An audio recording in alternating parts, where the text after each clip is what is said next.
Good evening, everybody. It's been a while since I've seen your beautiful faces. So tonight we're gonna jump in with weathering. We're gonna just do a quick panel discussion. Well, by quick I mean 45 minutes or so.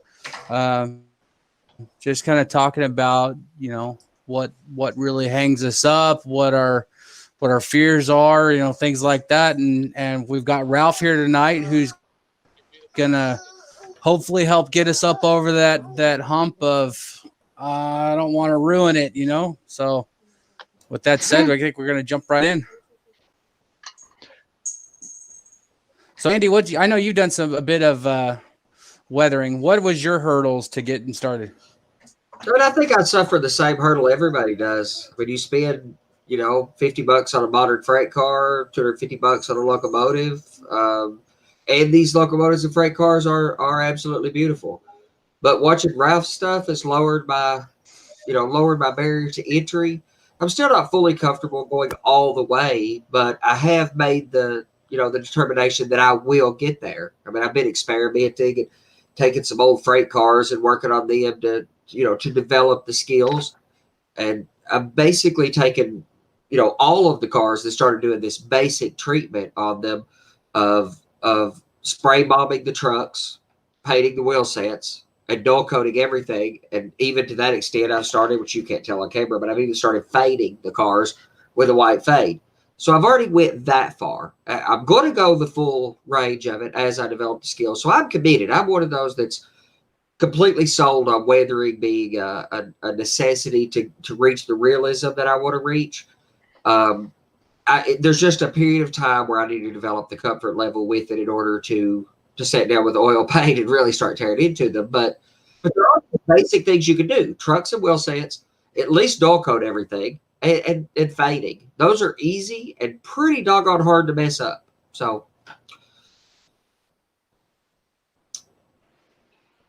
who's next? All right, Ari, what about you? So I'm not there yet with the locomotives, and the cost is a factor. If I modeled a railroad like the Union Pacific or S&P or the N&W or a more modern railroad that every manufacturer makes, I would probably do it in a heartbeat, because if I screw it up, I can buy another shell. But my railroad's not made that often. Once every 5 years to once every 10 years, I might get a locomotive out of Atlas or somebody. So the rarity of my shell, I don't care about the engine. I can trash it. Like if it mechanically breaks, I don't care. I can get frames or whatever, or get a motor, but the shell is what's important to me. I do buy cars occasionally that have weathering. So I bought this from a show, and it's got light weathering to it. It's got a little bit of rust on the panels. It's got the metal blackened wheels, and I think I would have some level of comfort doing that to some select cars. This is also a car. These were manufactured by Microtrains. So that's got a little bit of graffiti. So it's got some graffiti on it. It's a guy laying in a casket on a tank car. The other side is, the original tank with all the decals and the hazards and stuff like that. My buildings, I've never had a problem with. When I build them, I think, I'm one of those people, when I stay in a hotel, I look out the window and look at the roofs. And I want to see the roof details. I want to see, the piping and the vents and the mechanicals. And so when I build my buildings, I weather right from the get. I get it all painted up. My bridges I weather right away. I do some light rusting. Nothing too serious. And my roads are the same. My roads are all weathered with pigment. That's all. I think it's called Doc Brown's or Doc O'Brien's. Yeah. Weathering powders, and that's my roads. I do a basic spray coat, and the rest I do with powders. Can I ask you a question? Yes. How come you don't have a problem doing that, and you have a problem doing the cars and the locomotives? What's the difference? The price. The screw up factor. So you haven't reached that comfort level yet. I haven't reached the comfort level yet, and not to say I wouldn't. And I was looking at these earlier. I do have photographs, and we were talking earlier about my locomotives, the air that I run. They just came out of a visual redesign, so they were in brand new paint when I was a kid. When I was first seeing them, they were shiny for the most part. But here's some photos of them, recently. They're not that banged up. You got some light fading on the top. You got some rust around the doors, and then the tanks and stuff. They got some weathering on them. Yeah. And then you got a little bit of fading and a little bit of chalking on the nose there, and you can see that. You could actually see the grime on the pilot there. That's from the aggregate on that little branch line. So you do get that little spray up. And you know what? I think I would be comfortable with that. I think I'd be able to weather up some pilots and my undercarriage a little bit and put some of that, I think this detail is kind of cool if you can see it. You can see the grunge.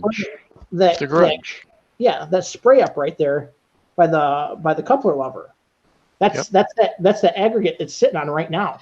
So that grime came on there that day, going down that line to spot those cars. And usually when you see like tank cars or you see the intermodal, you'll see that aggregate spray, all the way up in like almost a perfectly straight line up the side of the car. And I maybe if it was a Rotom I didn't like that much, maybe if it was like, I don't know, a UP car or maybe like just a generic box car, I'd have no problem with it. Okay. But I'm just not there for locomotive jet. If I don't know if I could undo it is the problem. Fair enough. Tim? My thing is like the cost of the locomotive. I could probably bring myself to do it to a car, a couple cars, even $40 cars. The problem is, for me, would be like screwing up the paint job on a $300 locomotive. Because a lot of my locomotives, the shells aren't available separately. You can't buy separate repair parts if you screw them up. Now, I've got this old Athearn blue box that I've done some weathering to. I dirtied the trucks, and I've darkened in some of the grills. That's an old Athearn blue box. Yeah, I'll do that. But you're not going to catch me. I'm sorry, you're not going to catch me taking this beauty and making it all grimy and dirty. Do you think you'll never get there, or do you think it's just a lack of a confidence currently, which is where I am? I'm not there yet, but I know that I will get there in time, and I'm just practicing. Is that what you suspect? For this one here particularly will probably be never. I doubt that. So far, the three of you have a problem with the price level. But I'm not saying and the confidence level. They don't equate. Yes. This one here, I may do eventually. This is the operator series. I may feel confident enough eventually to weather this one up. Okay. It's a skills development thing, though, right? Isn't it just more you pass skills development? Yeah. Absolutely. Then everything gets dirty. I mean, and I think it matters. I think one of the debates here is we may all be, or the question that I have is, do all of you subscribe to the idea that in an ideal world, if you could snap your fingers and have the skills and confidence level, would you weather everything and assume that weathering was a part of having a realistic layout? Because not everybody subscribes to that. That's not a foregone conclusion, even though it's super popular today. There's a lot of modelers who have no interest in weathering their equipment in much the same way a lot of people have no interest in doing graffiti. Like, I don't love graffiti on rolling stock. That's kind of another discussion, but I don't love it, but it's there on the prototype. So I could not like, pine trees, but they exist in the forests I'm modeling. They need to be there. So I have to do some graffiti. I probably won't go over the top with it, but I feel the same way about weathering. The equipment I have, or the equipment on the prototype, is dirty. So in order to kind of get the flavor of that railroad in its environment, in its time period, weathering is a foregone conclusion for me. But do you guys all subscribe to that foregone conclusion idea? Let's hear from Robert. What's your take, buddy? So for me, it's two things, and they're both cost. One, the cost of the rolling stock or engine I'm going to weather, and as well as the cost of the materials to weather, right? Like I went out and bought an Iowata paintbrush and the paint pot and all kinds of different things. I probably dropped a good $200, right? So I'm sitting here thinking, okay, well, I'll just try it out on the cheap $5 grab bag thing I got off of Craigslist. Then I'm thinking, well, wait a minute, that paint I bought was pretty expensive too. I don't want to waste that paint. Yeah, but most of the weathering that we do or that I do, I don't use an airbrush except for my clear coat. So yeah, I brought those gouaches too, but I'm in the same boat with the gouaches. I don't want to waste those gouaches, man. Okay, that's fine. But then you can still go out and get the can. Spot. You can get the can of dull coat. You don't need an airbrush. So yes, okay, you chose to go through the airbrush route, and Tim's holding up a bottle of dull coat, which basically it's the same thing, but it's not in an aerosol can. I got the big bottle of dull coat. It only comes in one size. Yeah, right there. Tester's dull coat. It's only I think it's 1 3/4 ounces. I also haven't sealed anything. I got a different one. It's a full size can. Something else I found that does work also. Well, that was my other thing is what's the point in sealing it if you haven't done anything with it? To change the finish, because the default the default models, I mean, even the relatively nice ones, with the exception of some of the Ather Genesis ready to rust or whatever they call those, with that rare exception, and Microtrades has some cars that are already pre-weathered that are also flat finished. Most of the cars are shiny finished. They may not be full on gloss, but they're definitely a semi-gloss finish. Slapping a coat on them, which I love the stuff you run through an airbrush too, but it's super handy to have these little spray cans around too, just for convenience of cleanup and stuff. So a dull coat will change the finish. So here's the question then. So here's the question. Do you dull coat, spray bomb dull coat if you're planning on doing the weathering? Or do you do the weathering and then spray the dull coat? It depends on what product you're going to use. If you're going to use the gouaches and you're going to use acrylics, then yes, you can go ahead and use the dull coat. But if you're going to use a mineral-based product, like these MIG ammo things and AK things, then don't use dull coat first. Use an acrylic dull finish or matte finish or semi-gloss. Actually, they work better with the semi-gloss. And then finish off with dull coat. Dull coat has a distinct finish. It's not matte. It's not gloss. It's not even semi-gloss. It's what you would see out in the real world. So is dull coat a petroleum product then? Right. Yeah. Okay. It is. Yeah. That's another thing. It's sort of lacquer based, but the mineral spirits will attack it and dissolve it. So see, this is why I think this episode is really important. This is why I think this episode is really important, because there's a lot of stuff. There's a lot of stuff that you got to really think about before you start, getting in there and actually doing things. Like, if I went out there and threw dull coat on it and then went and threw some mineral based product on it to get it dirty, it ain't going to work. See, I didn't know that before tonight. Right. So here's the thing. We've been how long into the show so far? 10, 15 minutes? About 13 minutes. It took 5 minutes before Ari brought up the prototype photographs. To me, that's a must. Mm-hmm.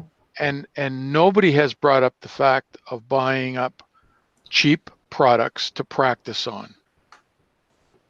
Yeah, that's what these were. Not even if you're not even going to put them on the railroad, you need what they call a mule car to practice on. And that's what this was for me. Yeah, that's the $5 grab box from Craigslist. Exactly. I paid $10 for this locomotive from my hobby shop. And when all this COVID crap is gone, you'll be able to go to flea markets and so on and pick up the $3 cars. And a lot of them have Katie couplers on them and steel wheels. scavenge parts off of them. But on the issue of cost, yes, you've got to buy some of these cheap freight cars that aren't useful to you otherwise. You've got to spend or exhaust some paint products and other in the learning experience. But you cannot learn a skill without there being a cost. I mean, this comes back to something we talked about in some of the very first shows of the Empire series, the idea of a chainsaw layout. You're going to have to pay for the education of developing any skill whatsoever, whether that's layout building or weathering. The cost of some of that paint product is the cost of learning that skill. I mean, you could pay to go to some art college and develop that skill, but it's more expensive than buy some product, exhaust some products in your spray booth or on your table, and that's a fairly low barrier to entry from a cost perspective. It does have a cost. I don't discredit the fact that there is a cost associated with it, but you're going to pay to learn that skill, or you're going to pay somebody to weather your equipment. Okay, let's run with that for a minute then. Let's run with that for a minute. So we all know Ralph does commission work on weathering, right? So at what point do you have to hit to get to where you're burning through so much money to learn a skill when you could just send it off to a guy and pay him to do it right the first time? I think it's going to be, Ralph. If you're gonna consider that cost of your materials to learn, opposed to sending it to me to do it, your cost is going to be more if you send it to me. But I think that it matters about scope. If you're building a very small single Toma module that's going to have 6 cars on it and a single locomotive that you want highly refined for its purposes, then it might make sense to commission someone for that. If you're going to have a layout with 200 cars and a few dozen locomotives, okay, but wait a minute, you're going to need to develop the skills yourself, I think. Okay. But I agree with you, Andy. Just keep in mind we're in railroad empires, right? So we're not talking about little Toma modules. We're talking about basement, garage layouts or attic layouts that are fairly substantial. Or whatever. Well, it doesn't. I disagree with that. Everybody's layout, regardless of size, is their empire. I mean, you get more than 3 or 4 locomotives, and you can definitely consider it an empire. So Yes. let me add on to this, and I agree with Robert and I agree with Ralph. Everyone's railroad is their empire, but at the same time, I have like the scrapper mentality. Like when you have a scrapper who collects metal, they always have a price in mind where they're willing to sell, but they're always going to hold on to it longer and longer. So when I'm pulling a train with 2 or 3 locomotives and 25 cars on it, that's a $2,000 train just running around my layout. If I got my auto racks and some nicer locomotives pulling it. And if I was to screw that up with paint, I could. How much are you paying for your locomotives and cars? My God, $2,000. If it's long enough, it could be right there. That's an N scale. In HO, I think it's more like my auto racks are $65 to $85 a piece. The locomotives are, with sound, they're actually pretty close to the same price. HO and N scale are running pretty close in the same price category. That's about where I am on locomotive. I mean, the train that's sitting ahead of me here that I've built with Cole is 3 scale trains, $250 locomotives, and 25 $50 freight cars. Well over $2,000 for a single train. But I kind of take the approach that it depends, as with all things complicated. So for a few locomotives, a few highlights, because I haven't developed the skills yet, I am going to commission Ralph to do a little bit of work. Me and Ralph have already talked about that. So I am going to commission him to do some of that work, a little bit of it. I do intend to do most of that work myself just because I want the joy of doing the work. I don't want a railroad in my basement that was I don't want my empire to have been entirely derived from my wallet. I want to build it myself. But I also want, some headlining locomotives earlier in my operating sessions and stuff that I'm going to start that are already pre-weathered to a high level. So I'll pay him to get me kick-started on that process and to give me the inspiration and a product that can sit right there above my head that's the target. That's the locomotive that I'm trying to get to right here. So commissioning him to do a little bit of work for me, and like the one that I'm going to have him working on here in the very near future is a particularly exotic weathering job where the paint has peeled off to an undercoat that would take me a while to develop the skill for that particular nuance thing. So I think commissioning somebody to do a little bit of work for you makes all the sense in the world. I'm completely 100% for doing that.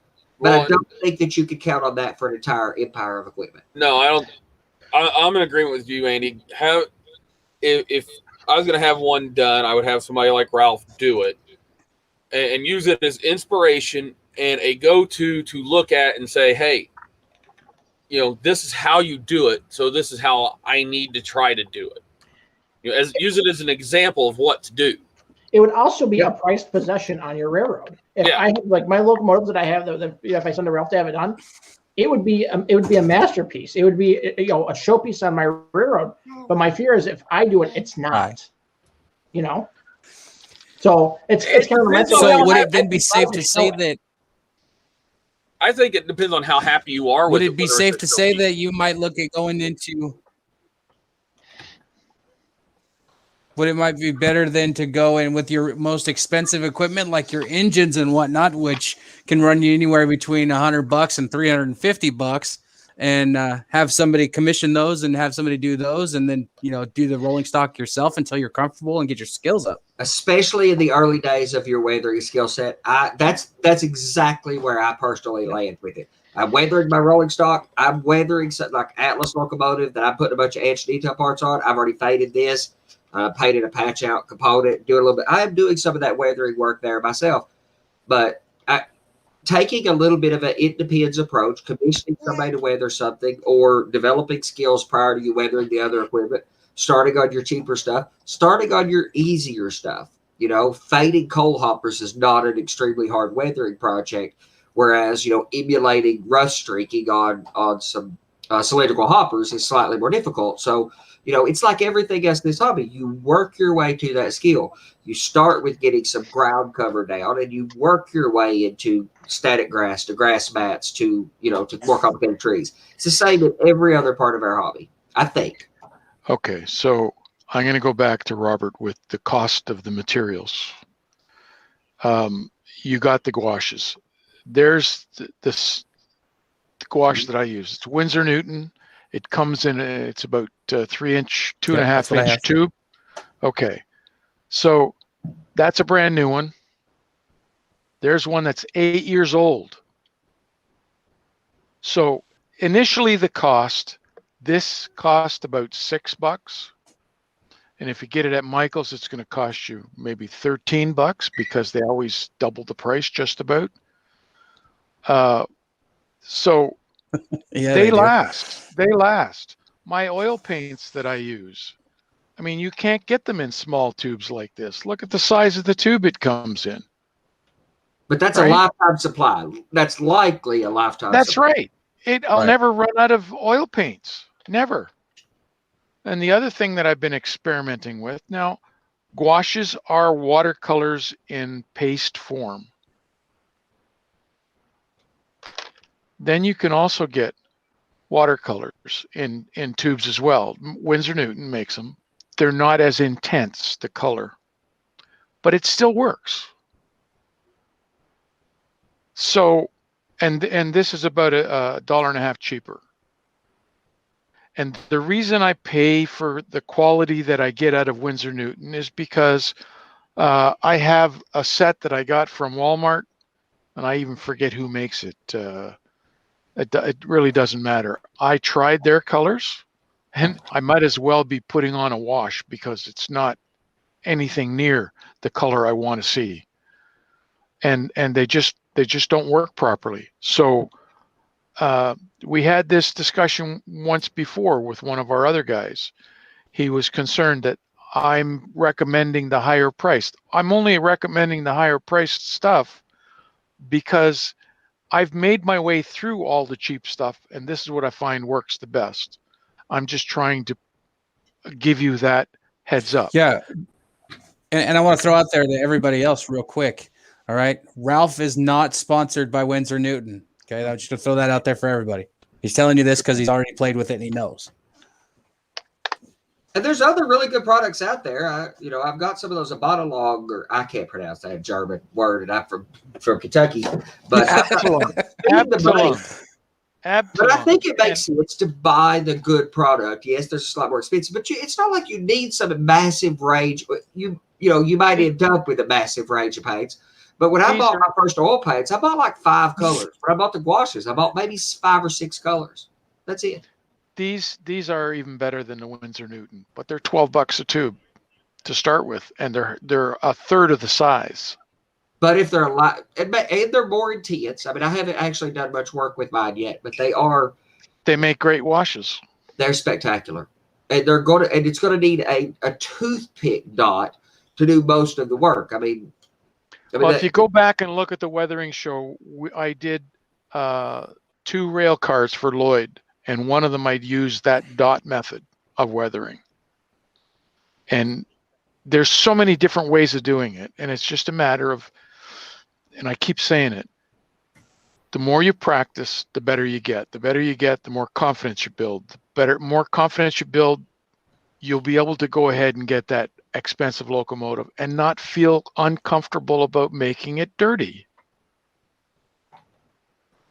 It all comes down to your confidence level. And at some point, here's where you want to be, here's where you start out, and at some point you reach that. You may be here, but you at this point you're saying, well, maybe I should give it a try. And then when you do, bingo, you're right there. Well, I mean, we could all take Joey for an example. You know, when Joey first started hanging out in here, he wasn't. Let's don't. You know, wasn't weathering anything, but now he's running his own weathering company. doing commission work himself because he developed skill. But also, these are not all dedicated to one purpose either. I mean, I use the oil paints in scenery weathering as well. You use, you're going to paint structures. Some of these products are cross-purpose in your hobby, and there are investments you're going to buy that are going to, span the hobby. Maybe not the oil paints, but some of them do. The Tamiya paints, for example, I've converted to Tamiya. I use them for everything. I think too, if I was to, I've built a couple of my own locomotives, like custom paint jobs, where I liked it enough. I think I'd be more willing to weather those than what I paid more money for. So if I can get to the point where I can make my own locomotive, everything, handrails, letter decaling, number boards, and end scale, I think I would dirty it up right from the get if I was able to build it. But I have a friend that's interesting. Yeah. I want to jump in on that for a minute though, because now I'm questioning you. See, because so what it sounds to me like is the value of the dollar is much higher than the value of your time. Yes. Yes. You greedy. Well, value doesn't always directly correlate. Well, no. Here's the other thing too. I have a buddy that doesn't buy new locomotives. Whenever he's a Grand Trunker like I am, and I'm like, hey man, are you going to buy this? And he says, no, I'll just make it myself. And what I think to myself is, all his railroad stuff looks like he made it himself. It doesn't look great. I should say that, but he's happy with it. That's where his level of skill is. He does everything with rattle cans and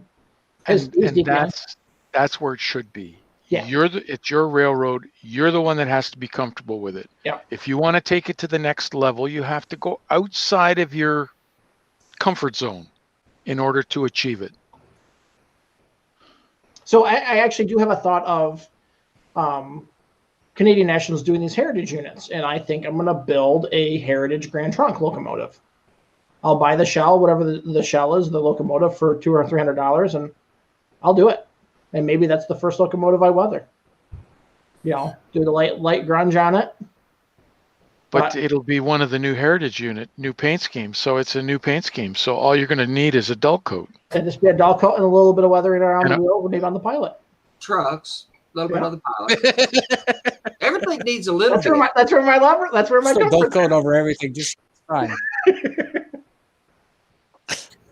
Well, I mean, so wait, so let's run with that for a second then. So if Ari goes ahead and dull coats this brand new locomotive that he's going to get, right? And then say in, I don't know, 5 years, just for the sake of the argument, he decides, okay, I want to actually weather this thing and get it dirty. What's he going to have to do to take that dull coat off to use the mineral-based product? Let's go on top of it. You go over it with acrylic, Matt. That's the acrylic is the sealer So, for, okay. for doing mineral based stuff. I mean, dull coat. No, matte acrylic, So can I do not dull everything coat. in acrylic? So if it's already dull coated, you go over it with the matte acrylic. So it's the And- difference in finish and the medium. So a regular dull coat is a solvent-based paint versus an acrylic dull coat. What most of the military guys do is they use one medium, like an acrylic medium, and then an oil medium, and then an acrylic medium, and then an oil. And So they don't use dull coat at all. yeah, but they'll go back and forth between these multiple Yeah. different mediums so that when they attack the solvent-based materials, it will not interfere with the acrylics below, or when they work with acrylics above the solvent-based, their acrylic thinners won't manipulate the solvent below because they don't interface with each other. And Tim, you showed a bottle of Krylon matte Yeah. finish. Okay. Fingers crossed you never have a problem with it. So far, this stuff is supposed to be plastic safe. Yeah, the one I had said plastic safe too, and it Oh. destroyed an RDC paint job that I spent a month doing. That's see, reason number 2, fear. Lots of fear in ruining your stuff. Well, you do need to So- do the research. That's why I always use the products that are designed for models. That Krylon is meant for artwork on canvas, on wood, things like that. I may say plastic safe because artists use all kinds of media, but we're talking about a $400 locomotive, and you're going to spray it with Krylon just to get Not rid of the this. shine. I use this on my buildings. Yeah, perfect. Oh, well, you may end up with the same problem. What it does is it wrinkles the surface of the plastic occasionally, and it's all to do with the makeup of the plastic. So far, I've not this building over here, that building there. I've sprayed with that, and it did fine. It didn't have an issue. Okay. The only problem I had with Krylon is it's like a thicker medium, and I had like It a is. loss of detail, so I It is. wouldn't want to use it on a highly detailed piece of equipment, even if it worked properly. But the hot water treatment Thins it does out. the same for the Krylon as it does for the dull coat. And it's, when I say hot water, I'm talking hot water from a tap, not boiling water, nothing that's been heated by a stove, only from the tap. And you let it sit in the hot water for about 10 minutes. Okay, so assume Go. Assume.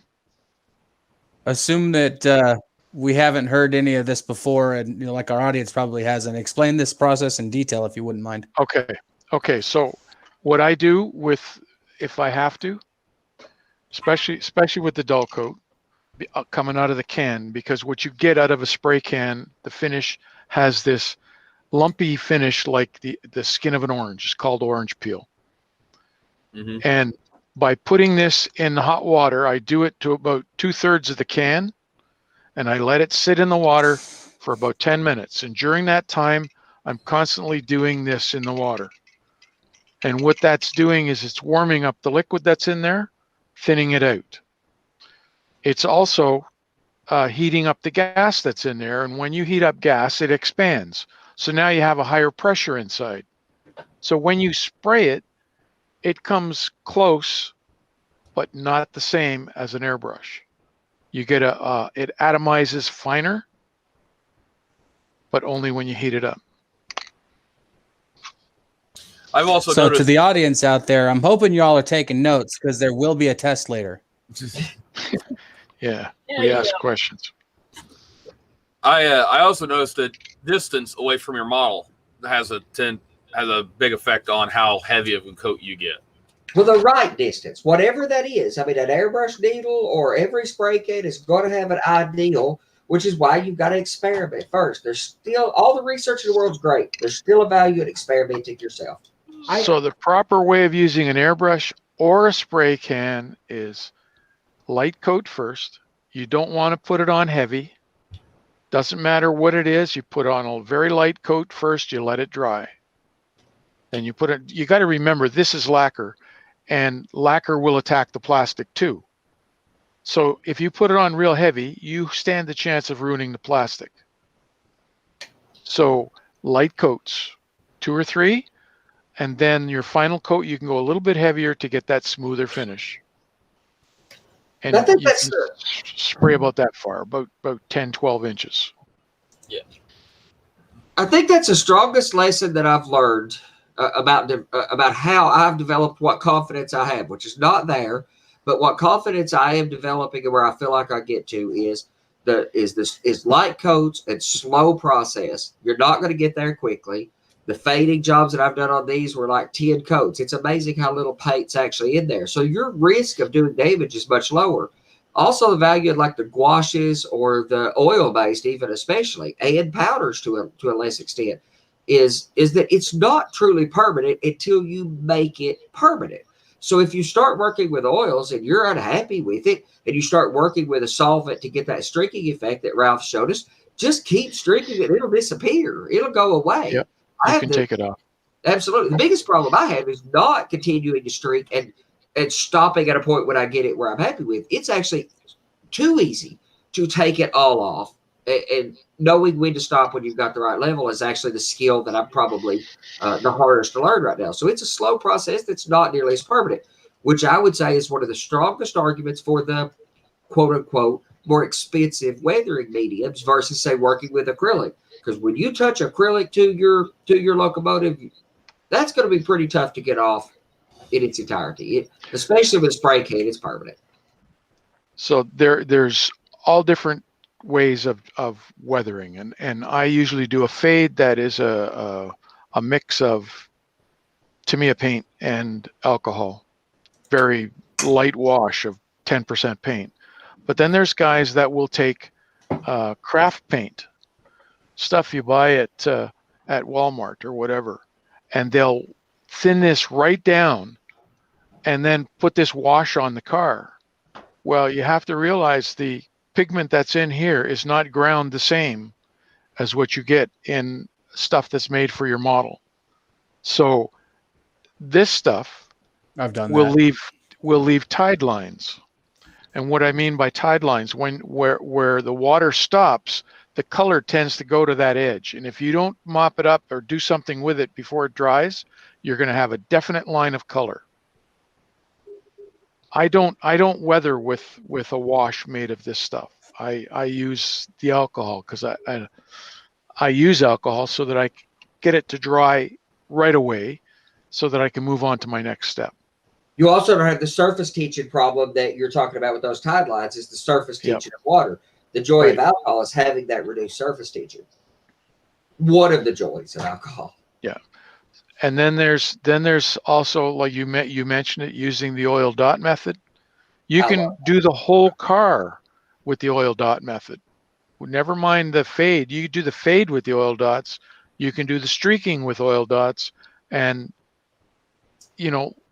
get the whole thing completed with the oil dots. But you have to put layers in between if you don't want to reactivate what you've already done. So you use the acrylic clear. I've just been able to develop a confidence with the oil dot method. It's incredibly easy to do. It's actually really valuable on rock work as well. It's a great technique to learn. It's an incredibly easy technique to work with.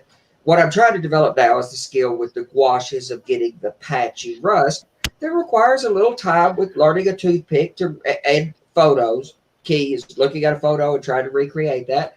And I'm not that artistic, so I'm developing that skill now. I'm going to throw another twist in.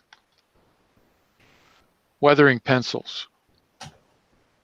AK makes these things, and they are watercolor pencils, and they're brilliant.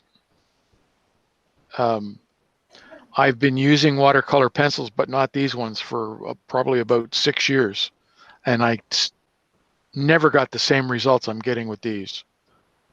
These are amazing. So it's a whole different technique to learn. This is a 37 colors in here. There's two different levels of pencil, 37 colors, and this set probably in the US would probably cost you in the neighborhood of about 60 bucks. You can buy them in sets of 5. You can buy the weathering set. You can buy they come in all the different colors, right through the spectrum. Yeah, but 60 bucks for that is not bad. That's not a bad price at all. No, Well, not for the big set. 30 or 25 on, But something like see, that. now there's another thing that's acrylics, and I try to stay away from the acrylics when I'm weathering. You don't have the same working time. Let's put it that way. With I couldn't oils, make it work for me. you can go away and come back tomorrow and reactivate the oils and work again. With the acrylics, you have to stay at it, get it the way you want it before you're done, and you usually have about 45 minutes to work with it, maybe less. So this is where the comfort zone comes in. It's practice, and when that fine line appears, or when it's just around the corner. I better hurry up and finish this. Mm-hmm. But stuff like this it's all water based. You don't like this, you take a wet cloth and wipe it off. So I do have a fear of spraying enamels or oils paints in my house. I don't have, and I probably should get one. I don't have a ventilation station, so I'm comfortable spraying acrylics, but I'm not comfortable spraying. Okay, you don't have to spray enamels. So these are enamel based, mineral based. Yes, petroleum. Then you can get it from the art store, or you can buy it wherever you buy these things. They also sell odorless thinner. If you can't stand the smell of mineral spirits or Varsol, this is what you want to use. And I don't use Varsol. I only did that so you know the difference in the smell. Mm-hmm. This is odorless, and it works well.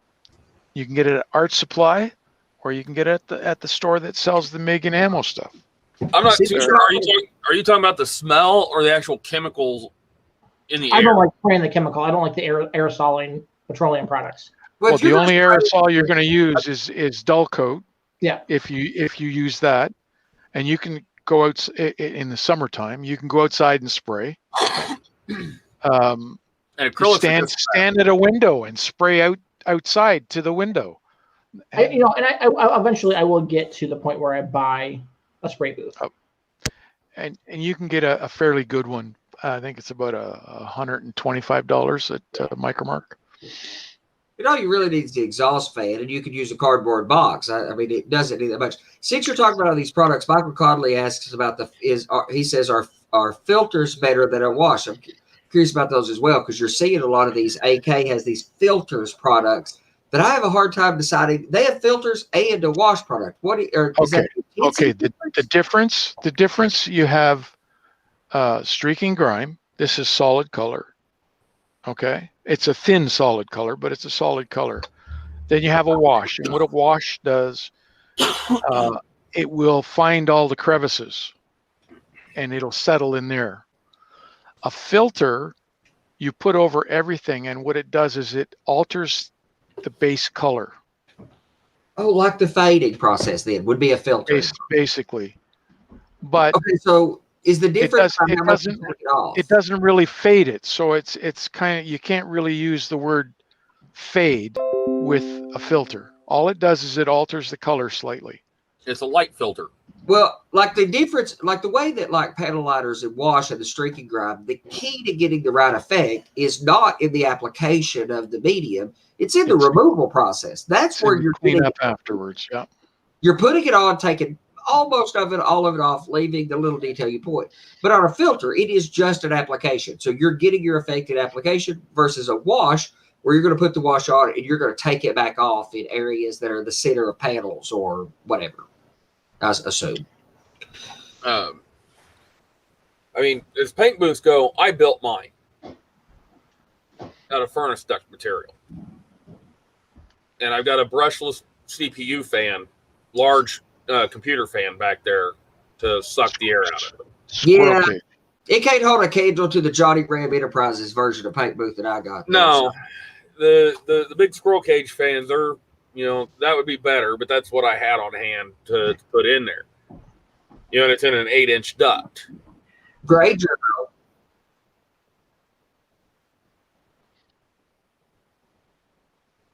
The motor's not in the airflow. That's what you want to make sure. The motor's not in the airflow. So here's the thing for you two guys. My background in work and environmental cleanup, and I go to facilities that do spray booths and paints, and I would make my own, but I have the fear that the motor would explode when I put an oil-based product through a hot bearing, and then you have it because they have explosion-proof fans for this. Like They Yeah. do. You can buy it. facilities, but if I was to make one homemade, run it for a couple hours, start spraying some stuff, and then all of a sudden you get a kaboom. Oh, you don't want to do Marty Jenkins. No.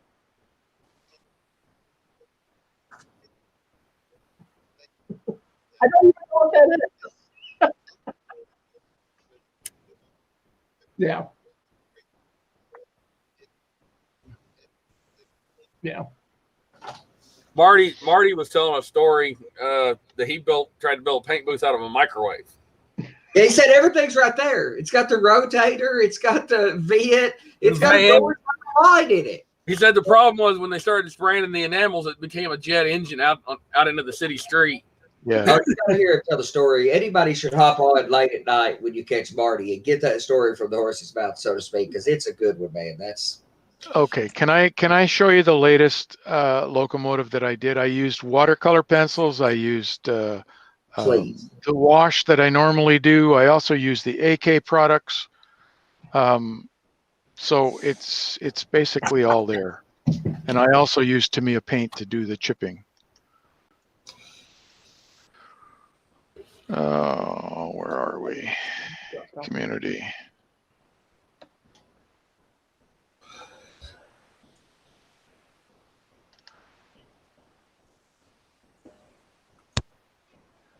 Here we go.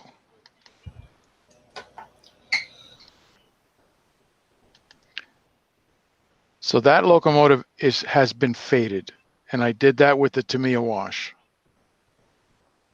Sprayed on, right? You airbrushed it thin like you've taught us all to do. Yep.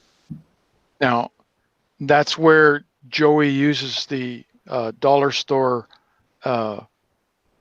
apple barrel or whatever it is and makes a wash out of that and puts it on. Well, you have to be really careful that you don't get it pooling. So there it is, completed. And this is end scale.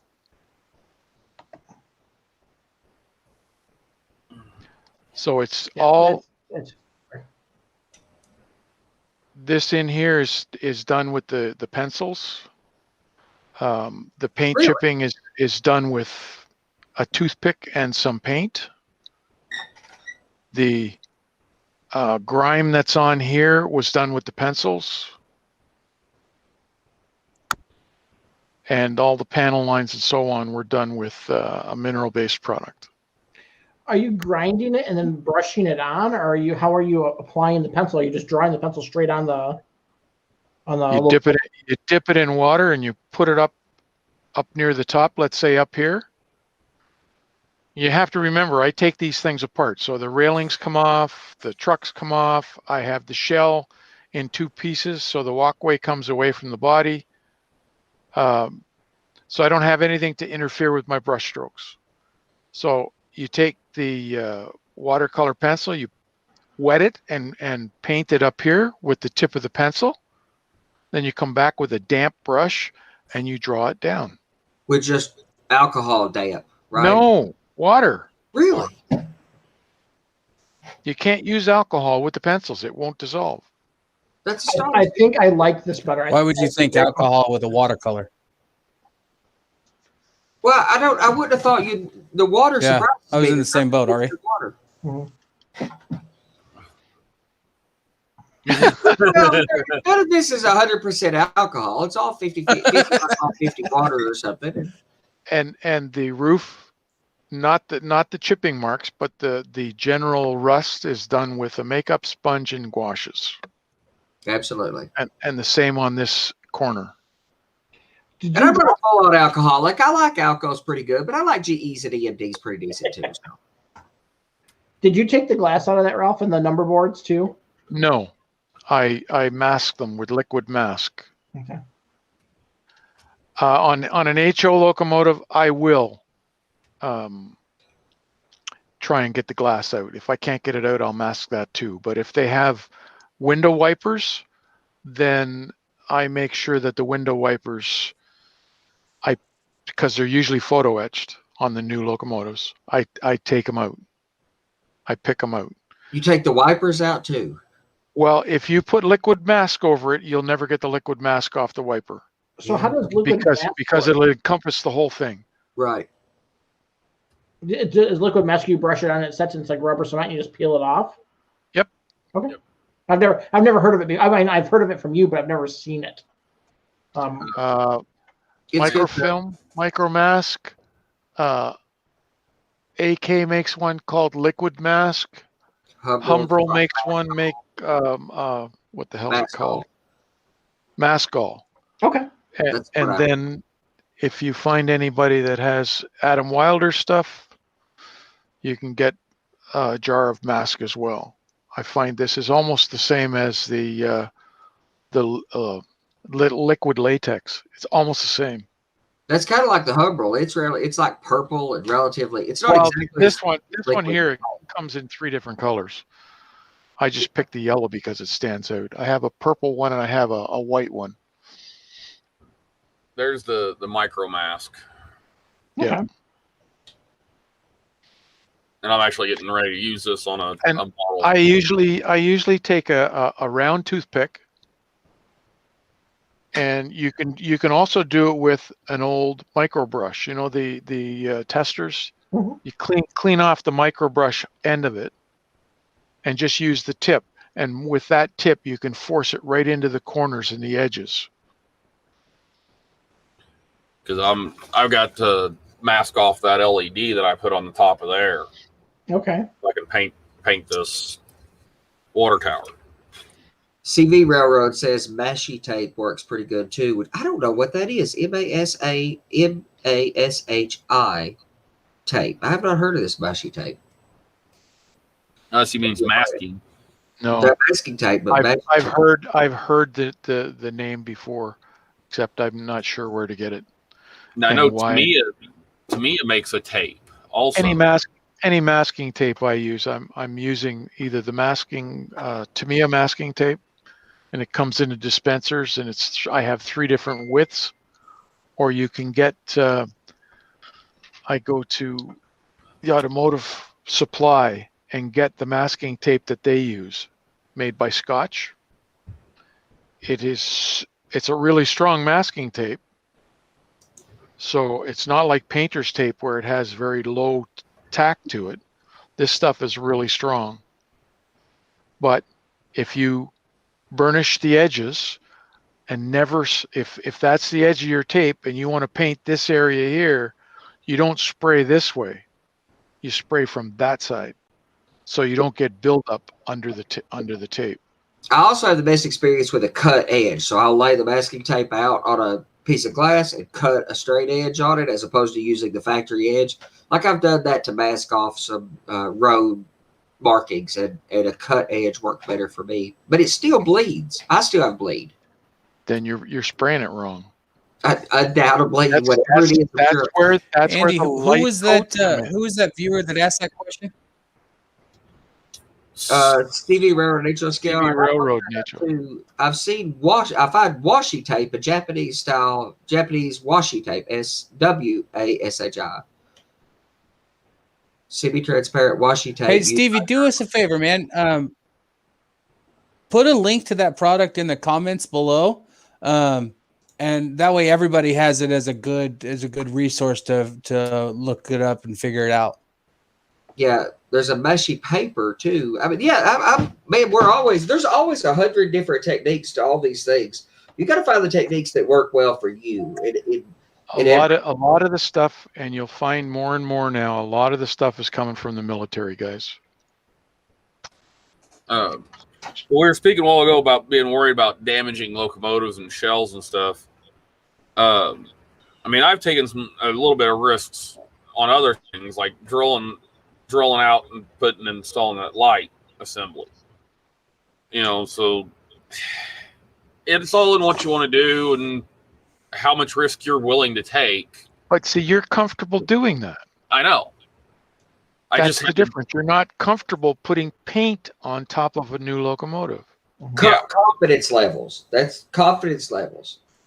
And painting requires artistic stuff. You do a job that's engineering. I'm an engineer as well. I'm entirely comfortable machining product or working with machines and products and things. I'm not at least bit worried about and chainsaws.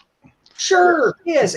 Tools, Yeah, that artsy fartsy stuff is just not in my wheelhouse. But like Amy said, I'm perfectly fine working with something that I can fully control. But like a runny paint, Right. But none of the stuff that I'm using is a runny paint. No, but it requires a subjective skill. The art requires a subjective eye to it, and you yourself have encouraged us to get a paint wheel, a color wheel to develop these skills. And I am developing my artistic skill set somewhat, but it is not a natural inclination for me. Whereas anything that's mechanical or electrical or something, I'll get that. I have all the confidence in the world. It'll take time, but I have all the confidence in the world that I'll learn whatever it is when it comes from an engineering standpoint. But I have been surprised with the level of personal success. Anybody else can judge my stuff however they want to, but I'm pretty happy with some of the results that I'm getting in areas that would for sure fall within the artistic category. Yeah, and as my other skills develop, I'm willing to start developing other skills like my scratch building skills have really developed quite well. So I'm more confident in going in and modifying a locomotive because I know if I screw it up, I can repair it. And Michael Conley says, watch the military guys weather a tank. It's a really interesting process. And I'll extend that further. There are areas that all these hobbies have done better. If you want to learn water techniques, like I got obsessed with doing water as I've done some rivers and I've got more rivers to do. And Ralph got me fascinated watching these guys. They're basically boat or submarine modelers. Their water techniques, go watch that stuff. It'll get obsessive. Yeah, here, Ralph will show you one of their techniques for it. It gets obsessive to watch these guys model water. I think the military guys are far and above us on weathering. If you're looking for scenery and landscaping, a lot of the Warhammer guys were using static grass years before any of the railroad modelers were. So having a wider perspective of other maker hobbies is valuable in different ways. When I worked at the hobby store, the first day I was there, the boss said to me, I'm going to show you something and you'll never forget this. And to this day, every time I go in a store, I stand behind a counter, wherever it is, and I watch the people come in. He said, I will be able to tell you which customers are railroaders and which ones are military aircraft, cars, whatever. And he had the shop divided. So the railroad was on the right and everything else was on the left. Depending on how far left you went, it changed from boats to cars to tanks and so on. And the first guy that came in, well-dressed guy, I couldn't tell. He says he's a model railroader. I said, how can you tell? He says he turned to the right. The other guys went that way. And the thing is, the railroaders will only go into the railroad section. They're afraid to go over to the military side to see what's going on over there because that's not their wheelhouse. But the military guys, they'll come in, they'll go to the left, and they'll filter through to the railroad side because they want scenery materials. What I've said before, well, I worked at a hobby shop when I was in high school a few years ago, but it was so much so that the plastics modelers of all types used Tamiya paint. So when Ralph is trying to convert me to using Tamiya paint, I'm like, no, man, that's those other guys' stuff. It's taken me a while to let go of those things that were built in because us railroad guys were scale coat, polyscale guys. I mean, we were ride or die scale coat guys or ride or die polyester guys. We weren't, the Tamiya guys were for those old, plastics guys. I think there's a lot of value in crossing the lines here, man. Oh, there absolutely is. The problem with the Tamiya paints is they don't have railroad colors. That's true. Oh, MRH has a really good book. I'm wondering if there's a correlation between how long you've been in the hobby and that particular hang-up. Because Andy, you've been in the hobby in and out for a long time, right? You had we're at a club Not a way back in the day time. and all this other stuff, right? Not a long time. We ain't gonna stretch that much. But I mean, I was a modeler from a young age, and despite being an armchair guy for a number of years while I, chased cars and bought women, I just you can't. There's a period of time there where a lot of us leave the active participation in the hobby. That's not an uncommon story at all. I did that, but I was still paying attention to it. Andy, I don't know. But you've been in and out over what, about 20 years?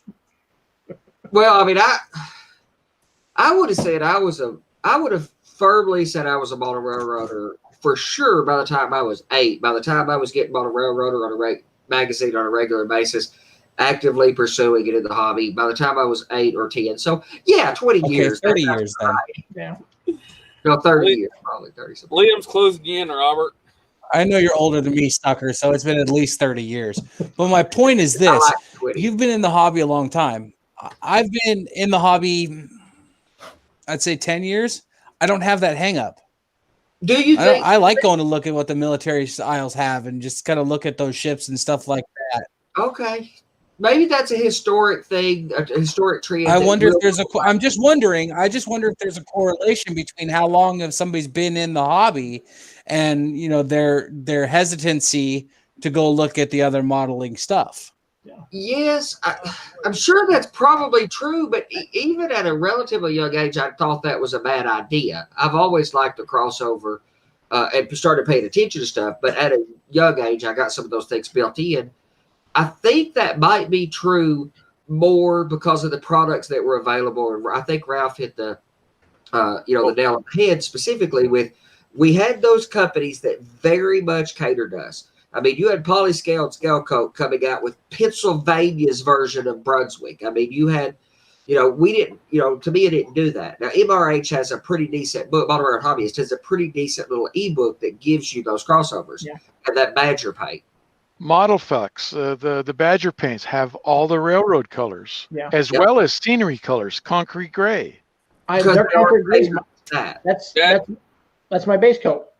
Dad brought up a good point here about it may also depend on how much experience you have at doing the other side of things yourself. Like if you were a plastics modeler and a model railroader like me, I did both when I was a kid. Mm-hmm. Well, the exposure, I knew what products were over in the plastics model side. Yeah. And I don't have a problem going over to the plastics model side to look for products that might work on my railroad. Well, you were naturally exposed to that, but what about things like Warhammer and stuff like that? I mean, one of the hobby shops that's near here does a lot of Warhammer, and I was amazed at the cool stuff that I was seeing there. Now, a lot of people, and to Robert's point, I think there is an ageist tendency that probably exists that I did not grow up as an internet era modeler first. I'm definitively an internet era modeler now, and I can go to YouTube for anything. But these people who started out going to YouTube for everything probably have no built-in hangups. Now I'll watch some of the Warhammer guys online, just see how they're doing some of their stuff. Yeah, they're good. But when I'm at the hobby shop, I mean, most of their products are not colors that I would want to use. Well, the colors are really strange because it's like org green or like dungeon dust. Like it's named strange, but at the same time, like I remember like when I first got into the hobby, the people, the quality of like your model railroad people were terrible. They were all pink. So like your white person was this pink pig color, and I never bought it. I was like, this stuff is junk. But now you have I don't want to say, I'm saying Warhammer as a general term, but there's a specific brand of paint that the Warhammer guys use. They're really small, and you just dab it. Yeah. The flesh color is flesh. It looks like, my average skin color, but you can also like get the reds and the detail and really get it nailed down to look like a real person and not just a pink blob of pig skin. I don't know no better way to say it, but like, really like add the detail to your people on your model railroad. Like the Warhammer guys got it figured out for skin. Well, that and their brush sizes that they get. their brushes are really, really fine tip for doing those detail paint work. Mm-hmm. Compared to what we used to get for model railroading or plastics models. Mm-hmm. You know, you used to get the big fat, tester's brushes. I always got the first thing I did to my paintbrush when I got it is I got an X-Acto knife and I'd chop it in half. Mm-hmm. I'd get the length down and I'd get it down to 4 or 5 hairs and I would dab. I mean, I've been doing that since I was a teenager. I myself here lately, when I go to like Hobby Lobby or somewhere like that, an actual art supply store, I'll go into the artist section and look at the brushes they have. Yep. Best place to get your brushes. Well, the other products that I found from I don't know the name of that stuff that I like for mortar, gesso, that I like for mortar, that you have to go look at. So as much input as you could possibly get, we probably need to get. But you got another point, Ralph? And I know we've run pretty long, but let's just a quick one. I mean, you talked about the types of paint and so on, and the names and the colors don't match. The MIG ammo and AK, don't go looking for any railroad colors or any kind of dirt colors because they're talking military stuff. This one here is streaking grime for DAC. DAK, capital, all capitals. It's a military term. And then you have Starship Wash. Nothing to do with trains.